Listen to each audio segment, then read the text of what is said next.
দলগুলোকে এগিয়ে আসার কথা বলছেন, কিছু কিছু রাজনৈতিক দলগুলো এগিয়ে আসতে চাচ্ছে, কিন্তু তাদের সাথে মনে হয় টিউনিংটা সঠিক হচ্ছে না। আসলে ড্রাইভিং সিটে তো সরকার। জি, আপনি দেখেন যে স্বরাষ্ট্র মন্ত্রণালয়ের দায়িত্বে যিনি আছেন, স্বরাষ্ট্র উপদেষ্টা, রীতিমতো হিমশিম খাচ্ছেন। দেশের আইন শৃঙ্খলার পরিস্থিতি আমরা জানি কি অবস্থা। তো যে জুলাই আগস্টের যে গণ অভ্যুত্থানে পুলিশ বাহিনীকে আওয়ামী লীগ যেভাবে ব্যবহার করেছে, আসলে তাদের তো মনোবলই ভেঙে গেছে।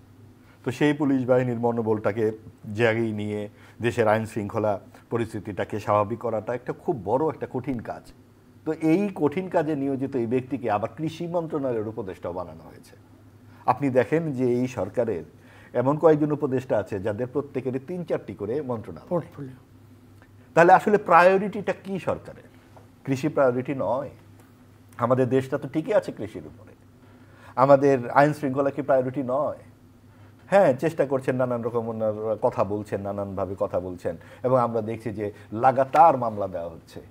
মামলা আপনার 266 জন সাংবাদিকের উপরে মামলা দেওয়া হচ্ছে, হত্যা মামলা। তো আওয়ামীপন্থী সাংবাদিকরা কি হত্যা করেছে?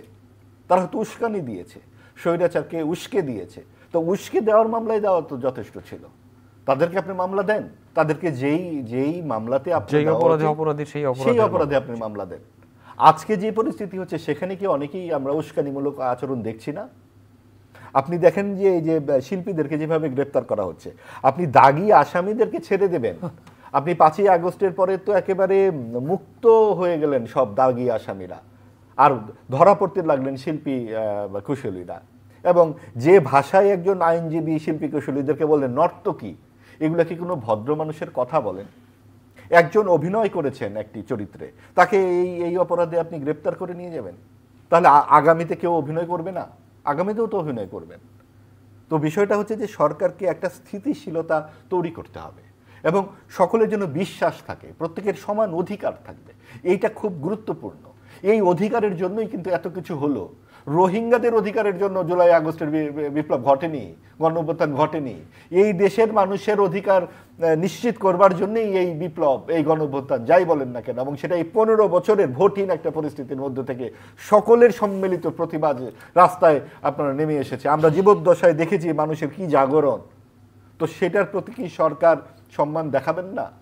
তারা কি প্রায়োরিটি বাছাই করবেন না যে হ্যাঁ, এই সুশাসনের জন্য আমার এই বিষয়গুলো করতে হবে, আমার ঐক্যমতের জন্য এই বিষয়গুলো রাখতে হবে, এবং নির্বাচনের জন্য মিনিমাম যেটুকু লাগে আপনার যার ভোটটা যে দেবে, এবং পুলিশ একটু নির্বাচন প্রসঙ্গ যেহেতু আসলো, আমি একটু আগের নির্বাচন নিয়ে এখন একটা অচলাবস্থা সৃষ্টি হয়েছে দক্ষিণ সিটি কর্পোরেশনের মেয়র। আপনি দেখেন একই যাত্রায় দুই ফল।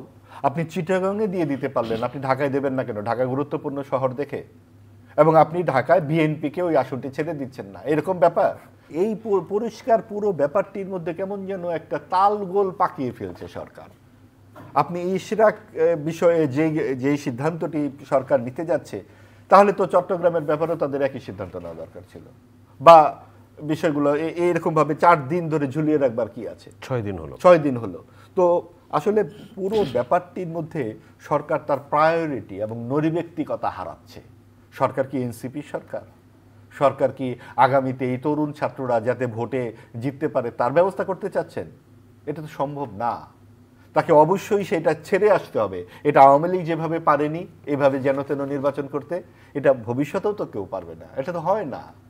কারণ এই ভোটের জন্য তো এত কিছু, এত রক্তপাত, এত প্রাণহানি, 20,000 মানুষের অঙ্গহানি। সরকারের পক্ষ থেকে বলা হচ্ছে সংস্কার ছাড়া নির্বাচন দিলে আর ফ্যাসিবাদী চরিত্র আবার প্রকাশ পাবে। সেই সংস্কার ছাড়া যদি হয় সেটার জন্য তো আলোচনা করতে হবে। এখন আপনি তো একদম চাপিয়ে দিতে পারেন না। আলোচনা তো চলছে জাতীয় ঐক্যমত্য কমিশনের। আপনার বন্দর নিয়ে যত আলোচনা শোনেন, আপনি কি গণতন্ত্র নিয়ে কোনো আলোচনা শোনেন? মানবাধিকার নিয়ে আলোচনা শোনেন? এই 266 জন সাংবাদিককে যে হত্যা মামলা নিয়ে ঘুরে বেড়াতে হচ্ছে, কেউই আজকে নিশ্চিত না।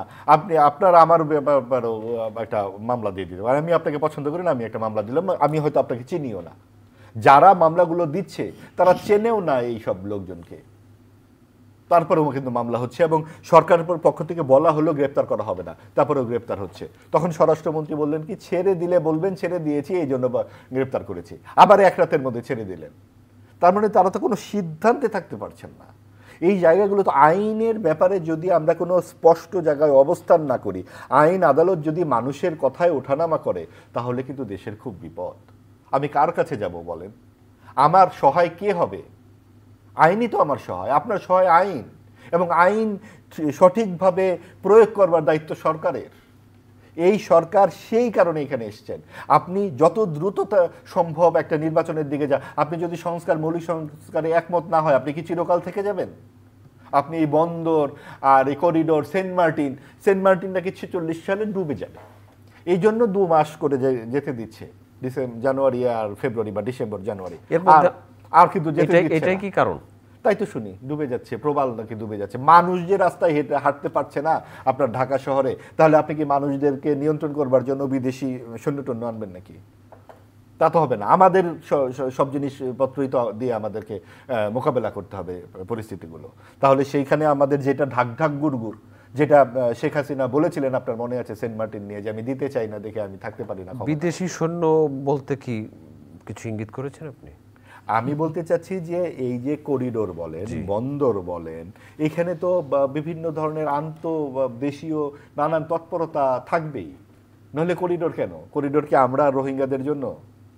সারা পৃথিবীর করিডোর আমাদের ভাই যেটা বললেন, উদাহরণগুলো সামনে কি কি আছে? তো এরকম একটা নাজুক সিদ্ধান্ত এখন কেন নিতে হবে ভাই? 9 মাস হয়ে গেল, আমরা নির্বাচনের জন্য একটা ঠিকমতো ভোটার তালিকা ঠিকমতো তৈরি করলাম না।